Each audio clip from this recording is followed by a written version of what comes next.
Tonight, the toxic threat in Indiana as a former recycling plant just keeps burning. Massive plumes of hazardous smoke seen over the small town of Richmond. 1,500 people forced to evacuate. Schools closed. Firefighters battling dangerous conditions to get the blaze under control. Was the facility's owner warned about the danger beforehand? Our team on the ground there, and Indiana's state fire marshal joins Top Story with more on the risk at this hour. Lawmakers reinstated. 2 Tennessee Democrats voted back into their state legislature seats 1 week after their highly controversial expulsion. Their message to supporters across the country and how their Republican colleagues are responding.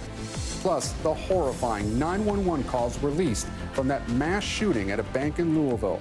One person witnessing the shooting on a video conference, another person calling authorities while hiding from the gunman. A woman identifying herself as the shooter's mother also calling for help after learning her son was heading to the bank with a gun. The apology today from the suspect's family as Louisville gathers for a vigil to honor the 5 victims. Plastic surgery murder? A California plastic surgeon now facing murder charges after a patient died on his operating table 5 years ago. The new evidence that prosecutors say proves he let her die. Reduced to rubble, the moment a building near the U.S. border with Mexico collapsed. What investigators believe caused it to crumble. And the record settlement for e-cigarette maker Juul. The company forced to shell out a whopping $462 million over allegations it helped create a vaping epidemic in minors. The other legal battles Juul still faces. Top Story starts right now.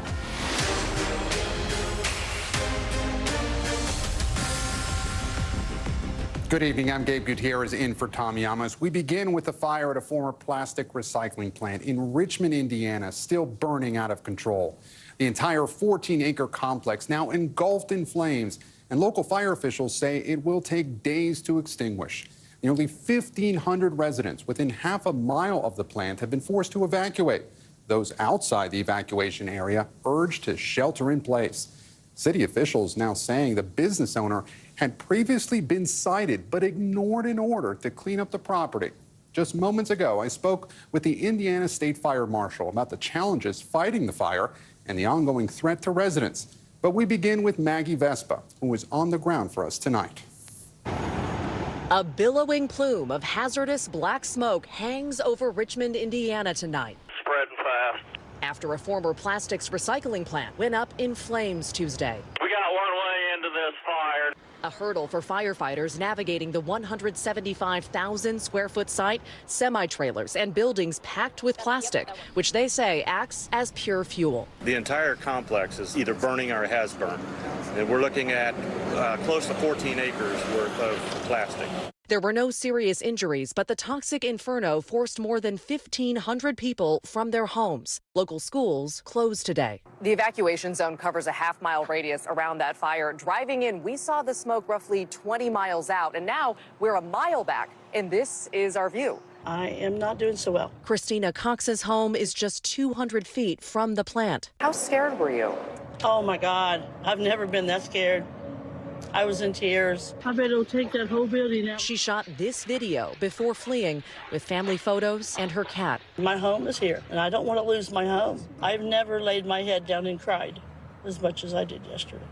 The EPA says it has detected particulate matter from the fire, the agency monitoring for cancer-causing toxins. So far, officials say none have been identified. Meanwhile, city officials are blasting the site's owner. This business owner had previously been cited by our Unsafe Building Commission and given an order to clean up the property. That order was ignored. NBC News reached out to the last known company to operate the plant. So far, no response. And tonight, there's no word on when residents will be able to return home, with the fire expected to burn for days. And Maggie Vespa joins us now live from Richmond, Indiana. Maggie, I see you're wearing a mask. What precautions are you and your team taking to keep yourself safe? Yeah, Gabe, you pointed out the most obvious one, right? I mean, officials have said that areas outside the evacuation zone are safe, but they said within a certain proximity of the plant, and you can see it's still burning behind us, they do recommend people wear a mask. And I should also point out, we're upwind from the fire, which is a huge factor here. We can't smell or feel the smoke breathing in and out. So definitely staying safe in that way, but still taking every precaution. We see these fire trucks going behind you there, and officials are also warning about debris floating from that fire. What more do we know about that? Yeah, really interesting. People have been reporting that basically debris like chunks of walls and chunks of the roof have been sort of wafting into their yards, at times miles away. And officials have said that because of the age of that property and the age of the buildings on it, it's very possible that that debris contains asbestos. And because of that, they're asking people not to touch it. Gabe. Maggie, thank you. And for more on this fire and the ongoing threat to public safety, I want to bring in Indiana State Fire Marshal Stephen Jones. Mr. Jones, thank you so much for joining us here on Top Story. So what do you feel is the greatest threat to residents right now at this hour, and what can residents do to reduce their exposure? Yeah, the greatest threat right now is just the smoke. The smoke's carrying it to the east. And so the residents that live immediately adjacent to where this fire is occurring have been evacuated, and they will be for a little bit more. They've made some progress on the fire today, so hopefully things will start getting better real soon. And so tell me about the response on the ground here. You know, how hard has fighting this particular fire been? It's been real challenging. As soon as the firefighters pulled out of the firehouse, they could see the smoke. They already had a large fire starting out, and so access to the building, it was hampered because a lot of exterior storage, a lot of plastics, and the fire was moving very quick. And so as the fire service, you get used to working with fires, but this one was moving extraordinarily quick. And so thankfully for the Richmond Fire Department, did a great job in tactically deploying their troops and getting the fire engines in the water so we could cut it off before it got into a residential neighborhood. And Mr. Jones, we've been hearing from local officials that this business had been previously cited for unsafe building regulations. So what have you learned about this facility, and how can situations like this potentially be prevented? Yeah, it is. They had been cited. I don't know all the particulars, but for us to be able to put a fire out, we got to have access to the facility. And there was so much storage in the facility that we couldn't get access, get the fire trucks in to be able to deal with the fire real well. And so it was real challenging in that we just had to change what we usually do and just try to find a good place where we could stop the fire. And so, Mr. Jones, the evacuation orders still remain in effect, and Richmond Community Schools are closing for a second day tomorrow. Do you have any sense on how long these evacuation orders will last? I'm not sure. I know they've made great progress today. We don't have near the smoke we had yesterday. And my hope is tomorrow we'll have great progress again. And so they're making a good impact on the fire. So hopefully here in a day or two that we can clear the air and be able to get kids back in school in Richmond. Indiana State Fire Marshal Stephen Jones, thank you. We turn now to the fire danger here in the east. A massive forest fire erupting in New Jersey. The inferno ripping through nearly 4,000 acres in Manchester Township. The flames now 60% contained after 170 homes were evacuated. Warm and dry weather is expected over the next several days, threatening the region with more dangerous weather. So let's get right to NBC meteorologist Bill Cairns. And Bill, they're watching quite a bit across the country, but what's the latest on that wildfire threat?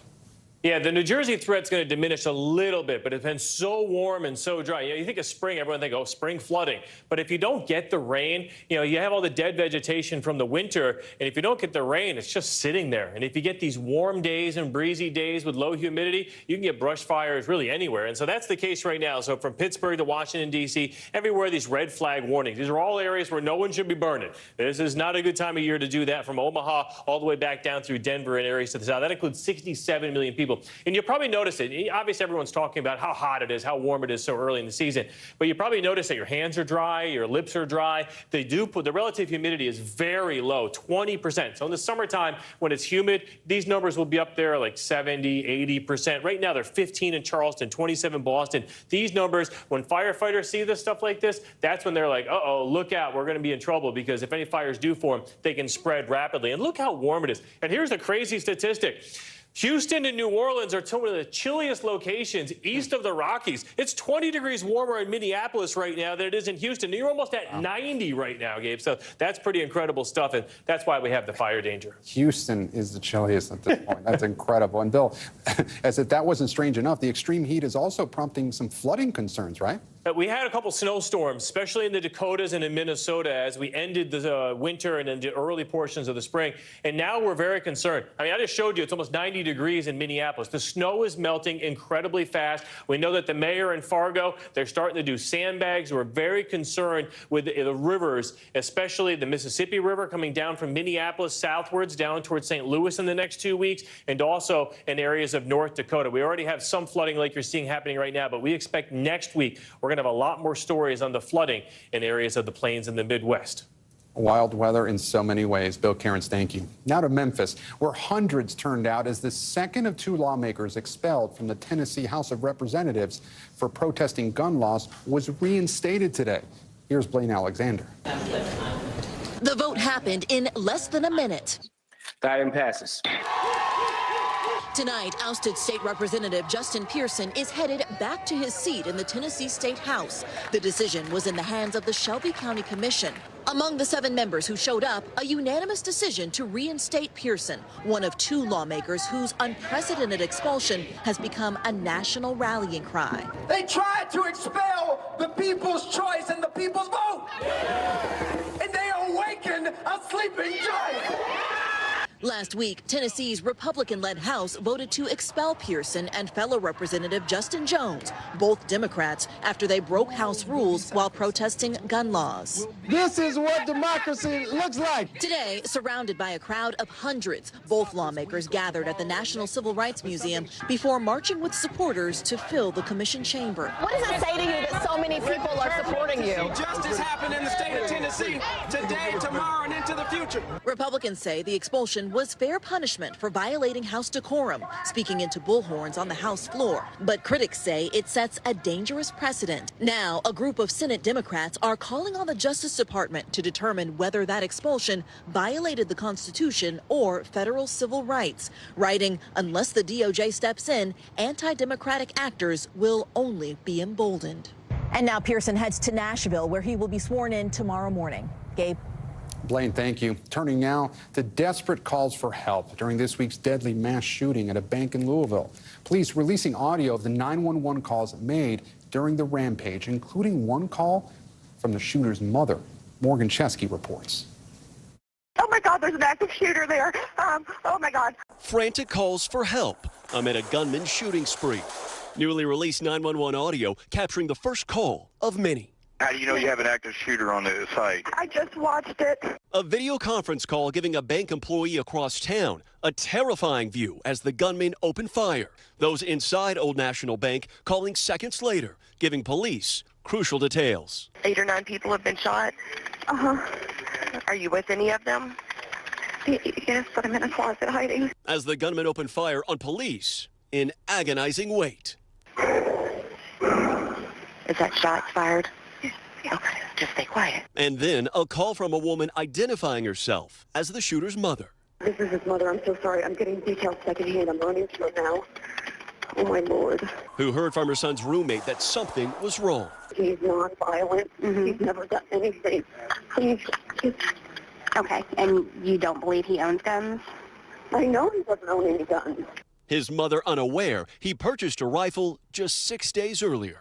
The family telling NBC News overnight, no words can express our sorrow, anguish, and horror at the unthinkable harm our son Connor inflicted on innocent people, adding he had mental health challenges, but there were never any warning signs or indications he was capable of this shocking act. In just 7 minutes, 9 were injured and 5 lives were lost. Tonight, memories of the victims flooding in, including 40-year-old Joshua Barrick, a husband and father of 2. The last thing he said to me was, I'll do whatever you need me to do. And that's the type of guy he was. Tonight, a community ripped apart by violence, coming together to heal. So hard to hear some of those 911 calls. Morgan Chesky joins us now live from Louisville. And Morgan, you're outside a community center where a prayer vigil just wrapped up. What are you hearing from some members of the community there?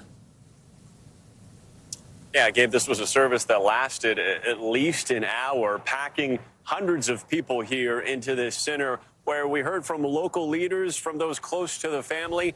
But the overall message here was split, Gabe. It was equal parts support for those who knew the victims, their families, who now face an insurmountable task of trying to move forward despite this unspeakable loss. But another part of the message was very much change here. We heard from person after person who expressed frustration, even anger, at the fact that these incidents keep happening across our country and seemingly nothing is done about it. I spoke to one gentleman in particular who's lived in Kentucky for the last several years, and I said, do you believe real change can happen here in a Republican-led state, knowing the current status of gun reform? He says, absolutely. We just have to make sure our voices are heard. He echoes the mayor's sentiment as well, calling for autonomy so that Louisville can handle what he's calling a unique gun epidemic. Gabe? Morgan Chesky live for us in Louisville. Morgan, thank you. Next tonight, a bombshell development in the Dominion versus Fox News defamation lawsuit. The judge overseeing the case now imposing sanctions on Fox News for withholding evidence, saying that he's considering an investigation into how the media organization handled documents relevant to the case. For more on that and other legal headlines of the day, let's bring in NBC News legal analyst Danny Savalos. And Danny, this trial is set to begin on Monday. So what could these sanctions mean? Could it delay the trial?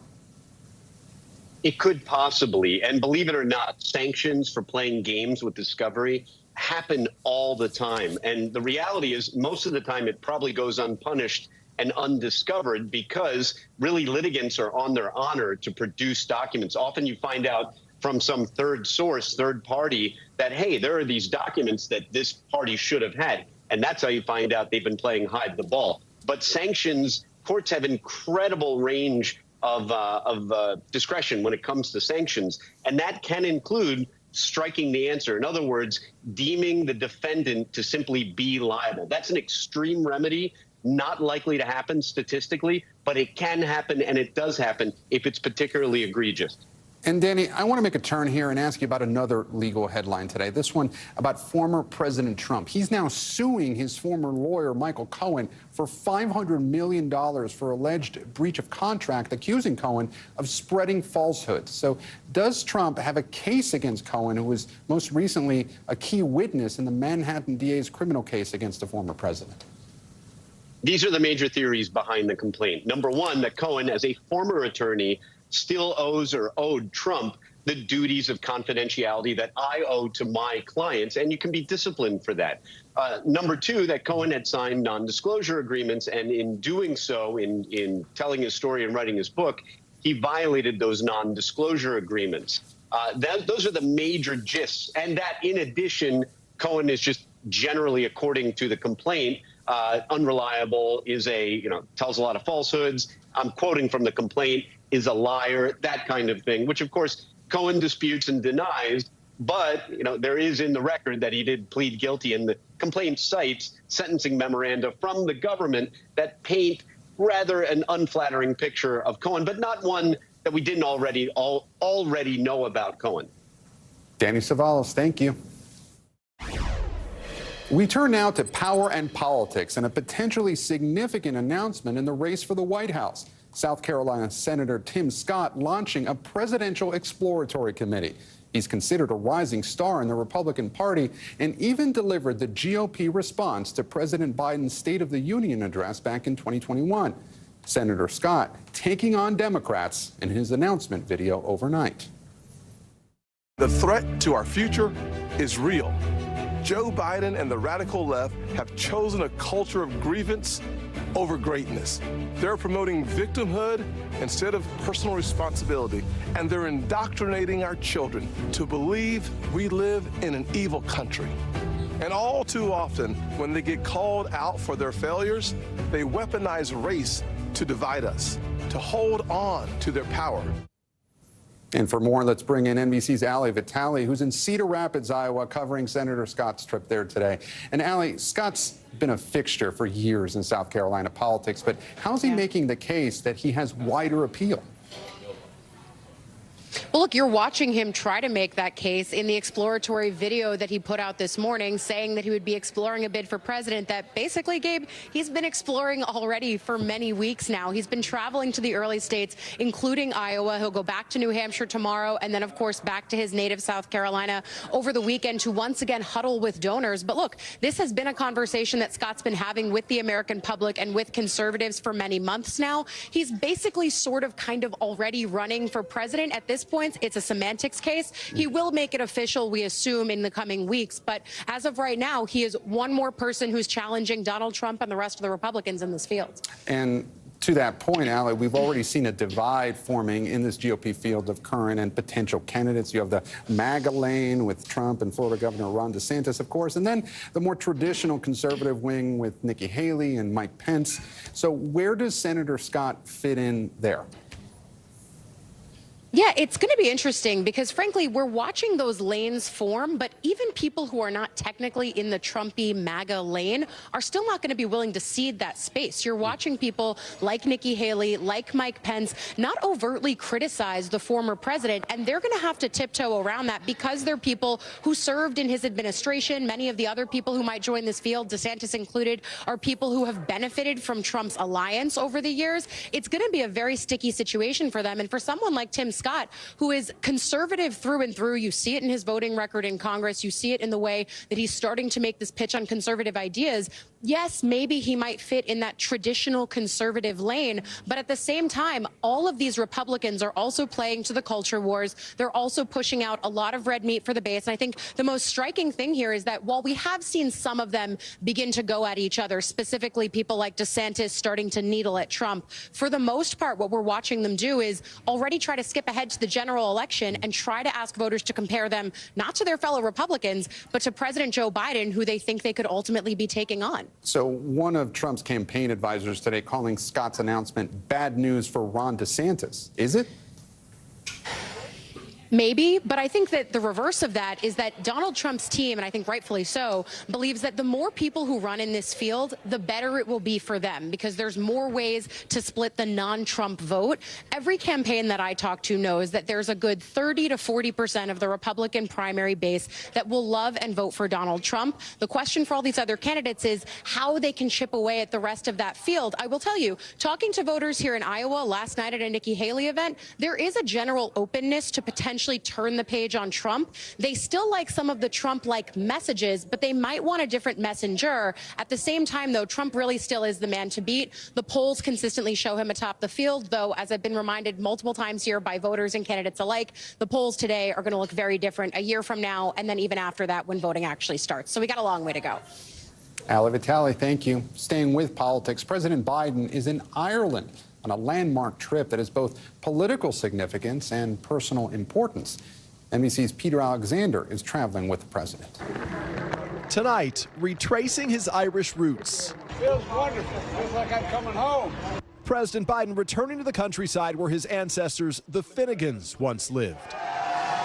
Braving the wind and rain, cheering crowds, welcoming the American president who's never shied away from his heritage. When you're here, you wonder why anyone would ever want to leave. Then Vice President Biden paid a visit here in 2016 with a stop at Fitzpatrick's Bar, still bursting with excitement and pride. I feel like I've met about 20 people tell me that they're Joe Biden's cousins so far. Can I believe these folks? The Finnegans, yeah. Oh, definitely, yeah. There's a lot of Finnegans in the area.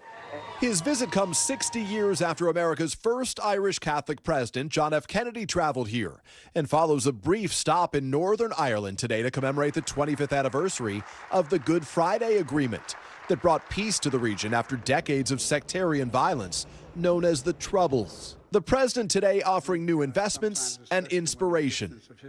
The United States of America will continue to be your partner in building the future the young people of our world deserve. A sentimental trip blending the political and the personal. And Peter Alexander joins us now from Dublin. And Peter, there are reports of a security issue concerning a lost document relating to the president's trip. Can you tell us more? Yeah, Gabe, the Secret Service is acknowledging those reports that a document was lost by a Northern Irish police officer today detailing potentially sensitive information about the president's travel plans. But a Secret Service official tonight says that it will have no impact on their ability to protect President Biden while he's overseas, Gabe. And Peter, what is next on the president's schedule for the remainder of his trip abroad? Yeah, 2 more days for President Biden while he is here in Ireland. Tomorrow, he'll meet with Irish officials, including the Irish Taoiseach, the prime minister here. And then on Friday, he'll go to the western portion of the country, County Mayo, as it's described, where the other side of his family, the Blewitts, live, an effort to revisit some of his extended relatives, learn more about his ancestry, and also to visit an Irish Catholic shrine. Gabe. Quite a trip, Peter Alexander. Thank you. Still ahead tonight, plastic surgery murder? A California surgeon charged with murder after a patient in his care died 5 years ago. Why the California Medical Board is still weighing if he can keep his license to practice. Plus, the new warning from the nation's drug czar about fentanyl, laced with animal tranquilizer. Why he says the country needs to act now. And the woman rescued from a submerged car 2 days after she was reported missing. How a fisherman found her and saved her. Stay with us.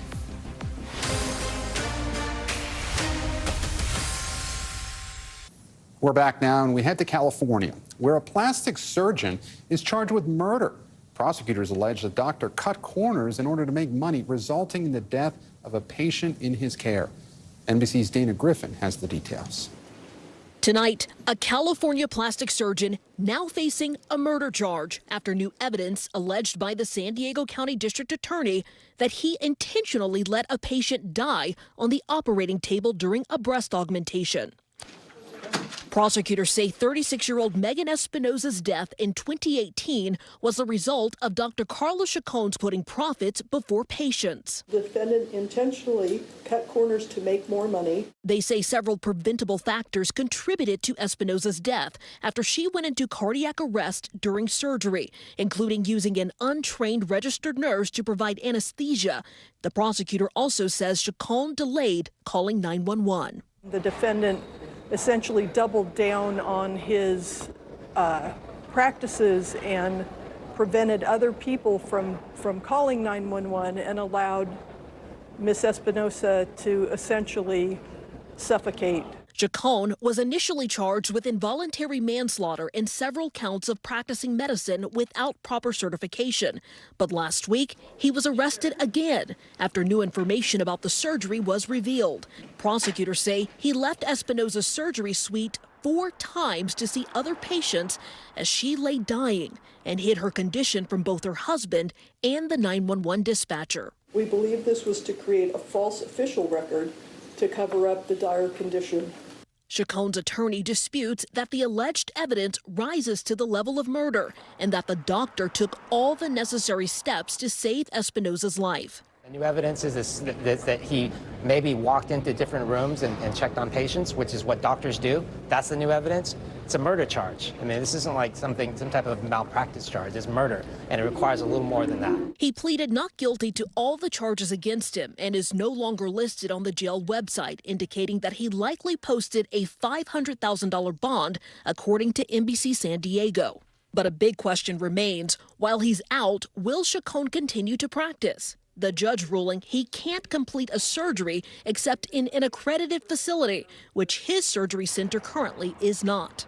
The deputy district attorney also saying the California Medical Board is looking to revoke his medical license at his hearing next month. If these allegations are proven to be correct, this is unforgivable conduct by any physician. Dr. Anthony Yoon specializes in cosmetic surgery. He says if you're considering a surgeon, do your research.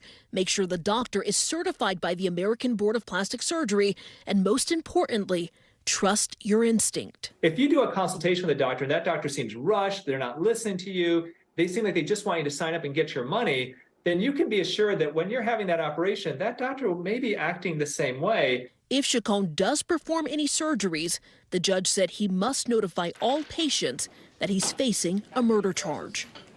And Dana Griffin joins us now from Los Angeles. And Dana, how is Megan Espinosa's family responding to all of this? So, Gabe, they released a statement to NBC San Diego saying that they are following this case closely, and they ultimately hope it leads to legislative changes so that other tragedies like this don't happen. Gabe? Dana Griffin, thank you. Turning now to the latest in a growing drug crisis around the country.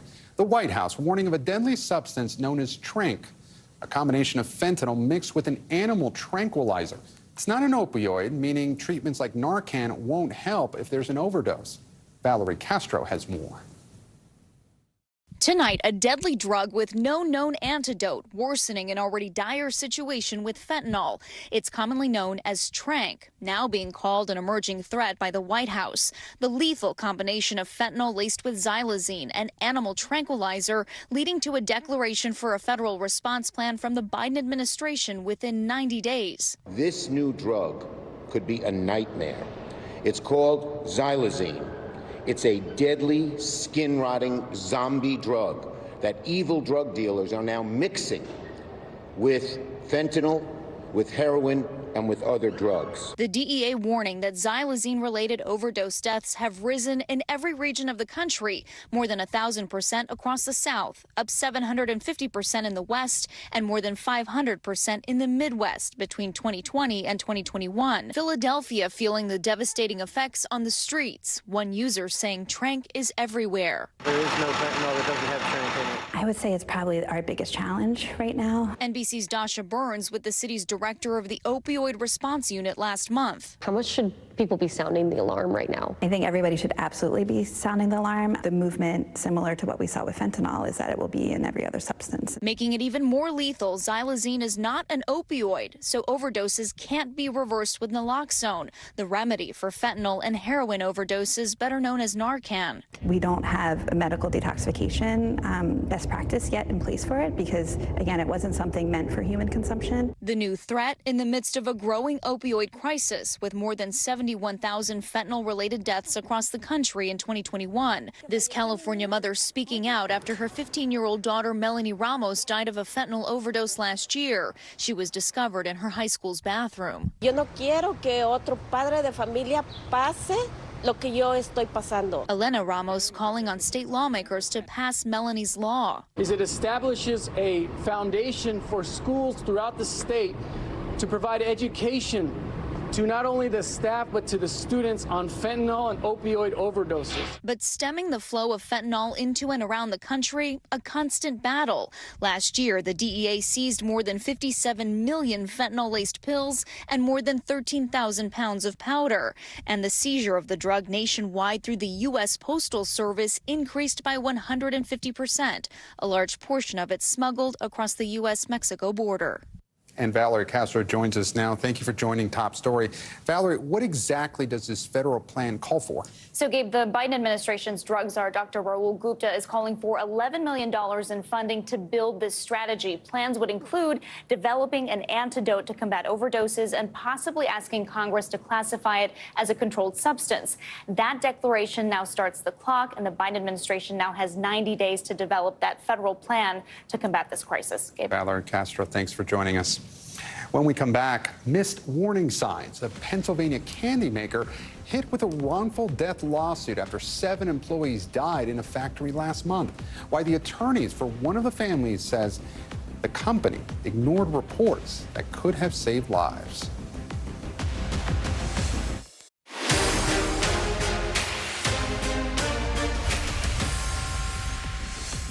We're back now with Top Story's news feed, starting with an arrest after a series of sexual assaults on UC Berkeley's campus. University officials say the person is suspected in 4 attacks on women over the past week, 2 of them happening in broad daylight. Police are now investigating if another sexual assault in Palo Alto is connected. A wrongful death lawsuit has been filed against a Pennsylvania candy company after a factory explosion back in March. The family of 55-year-old Judith Lopez Moran, who died in the blast, is suing RM Poma Company, alleging the candy maker ignored reports from workers that they smelled gas that day. The cause of the explosion is still under investigation, but authorities previously said they were looking into a natural gas pipeline nearby. The governor of Puerto Rico declaring a state of emergency for intensifying coastal erosion The government is now allocating more than $105 million to fund measures intended to fight its effects, such as home relocation, the addition of sand and mangrove trees to coastal areas, and the creation of artificial reefs. Officials blame the erosion on recent tropical storms, such as Hurricane Maria, and say climate change will only accelerate the problem. And a missing woman has been found alive in her car that was submerged in a Texas lake. Photos show the Jeep off the shore of Lake of the Pines, as well as her rescue.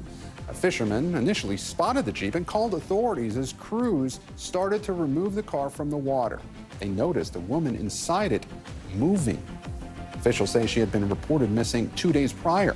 She was taken to a local hospital. And we turn now to the abortion pill showdown. An appeals court set to rule at any time on the high-stakes case. The DOJ firing back at anti-abortion groups' argument that no harm would result from taking misoprostone off shelves. And for more on this case and what's at stake, we're joined now by NBC News senior legal correspondent Laura Jarrett. She joins me now in studio. Laura, thanks so much for joining Top Story. Of course. So anti-abortion groups say they simply want to take this drug off the shelves, but the Biden administration is saying it will do irreparable harm. Walk us through where we are in this case. So as of right now, the case lives in the Fifth Circuit Court of Appeals. It's a court that tends to lean conservative, but we don't know which judges on that court will actually take this case up. As you mentioned, the Justice Department essentially wants to slow everything down, get a pause on Judge Kaczmarek, that judge in Texas's order, because if nothing happens, that order is set to take effect early Saturday morning. And so essentially the Biden administration and the pill manufacturer, Denko, want to try to get that put on hold for right now while it lets the appeals process play out.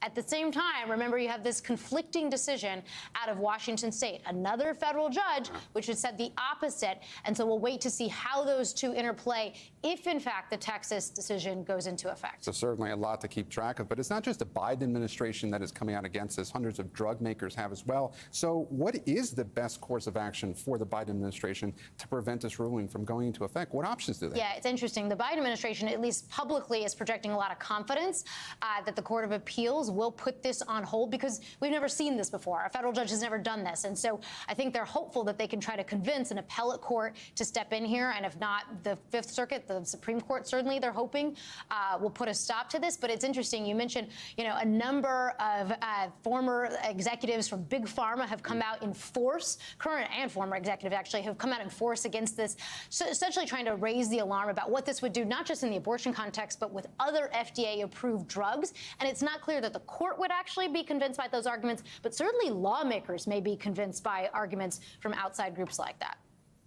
Laura Jarrett, thank you. Now to the massive settlement between vaping giant Juul and a growing number of states. A company accused as helping fuel a nationwide teen vaping epidemic. But this settlement isn't the end of their legal battle. Tom Costello explains. Accused of hooking an entire generation of young people on vaping, industry giant Juul today agreed to a $462 million settlement with California, New York, D.C., Colorado, Illinois, Massachusetts, and New Mexico. In all, the company says it's now settled with 47 states and territories and 10,000 individuals, representing another critical part in our ongoing commitment to resolve issues from the company's past. The states accused Juul of targeting teens with highly addictive flavors, including mint, fruit, cream, and mango, all now discontinued. Juul misled consumers about the health risk of their products.